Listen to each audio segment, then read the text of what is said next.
Claire was standing on my porch at 2:13 in the morning, shaking. Not the kind of shaking you get from the cold.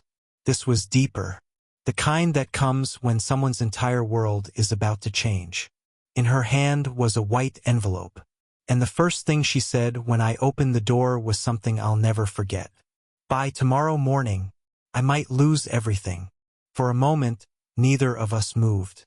The porch light spilled across her face, and for the first time since I had known her, Claire Lawson, the most respected gynecologist in Charleston, looked completely helpless. "Claire, what's going on?" I asked.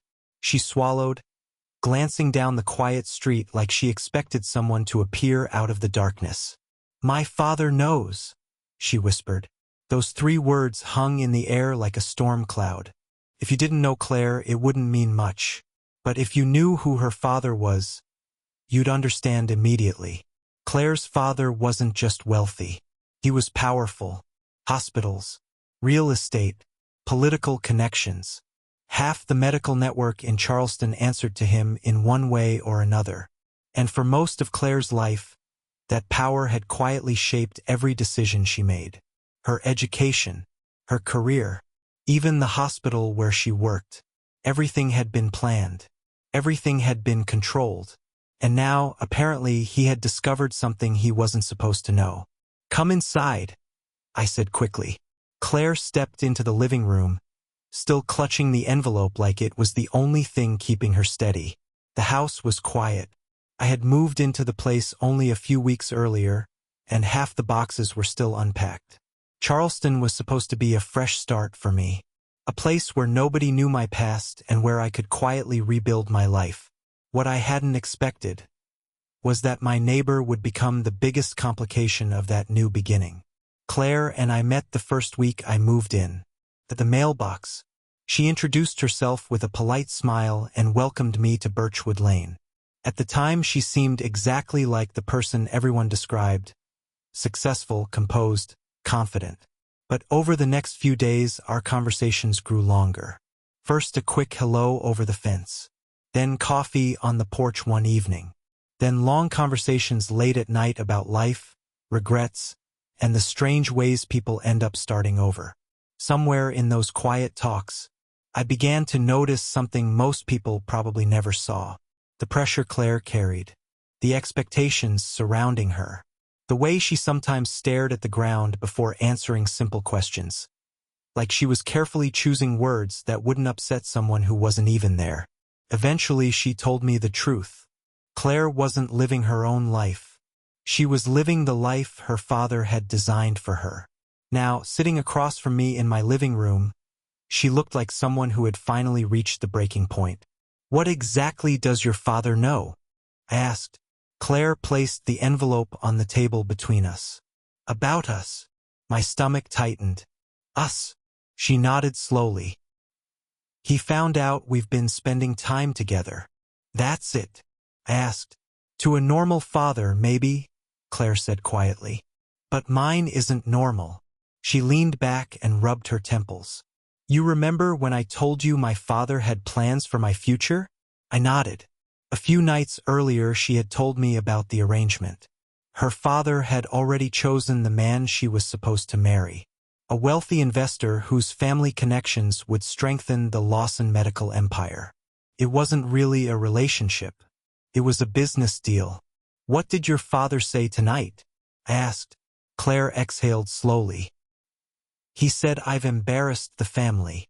"Because you're talking to your neighbor?" "Because I'm refusing the engagement." The room fell silent. "And the envelope?"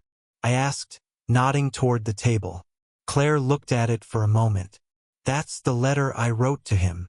"What kind of letter?" "The kind that ends everything." I leaned forward slightly. "You actually sent that?" She shook her head. "Not yet." "Why not?" Claire looked at me carefully. "Because once I do, there's no going back." Her father controlled the hospital where she worked. He funded her clinic. He had the connections that built her reputation. Walking away from him wouldn't just create family drama. It could destroy everything she had spent years building. "Claire, you don't have to do this," I said gently. Yes, I do. Her voice was calm now. For the first time in my life, I finally know what I want. And what's that? She looked directly at me. I want a life that belongs to me. If you've ever been in a moment where someone is about to make a decision that could change everything, you know the silence that follows words like that. Claire stared at the envelope again. For weeks I've been asking myself the same question, she said quietly. What question? Is freedom worth losing everything I built? She paused. Then she said something that made my heart skip. I think it is. Before we continue, I'm curious about something. If you were in Claire's position, choosing between a powerful family, a successful career, and the freedom to live your own life, what would you do? Would you obey your family or risk everything for your own future? Let me know in the comments. And if stories like this keep you thinking long after they end, take a second to like and subscribe so you don't miss the next one. Because what happened next changed everything. Claire stood up and walked toward the window, looking out at the quiet street. Tonight my father gave me a deadline, she said. For the engagement announcement? She nodded. 2 weeks. And if you refuse? Her voice dropped almost to a whisper. I lose everything. Her father would cut her off financially, pull his support from the hospital, use his influence to make sure no medical network in Charleston would hire her again. You'd have to start over, I said quietly. Yes. In another city. Probably. With no guarantees. Claire nodded. But at least it would finally be my choice. She picked up the envelope slowly. For years I told myself I was lucky, she said. Lucky to have resources. Lucky to have opportunities. Lucky to have a powerful family supporting me. She looked up at me. But lately I realized something. What? None of it was ever really mine. Every achievement, every decision, every step of her career, all of it had been built on choices someone else made for her. Then she smiled softly. And then I met you. I blinked. Me? You're the first person I've met in years who wasn't impressed by my last name. That's because I didn't know it meant anything. Exactly. For a moment neither of us spoke. Claire walked toward the door. If I send this letter, she said quietly, my life changes forever. And if you don't? I asked.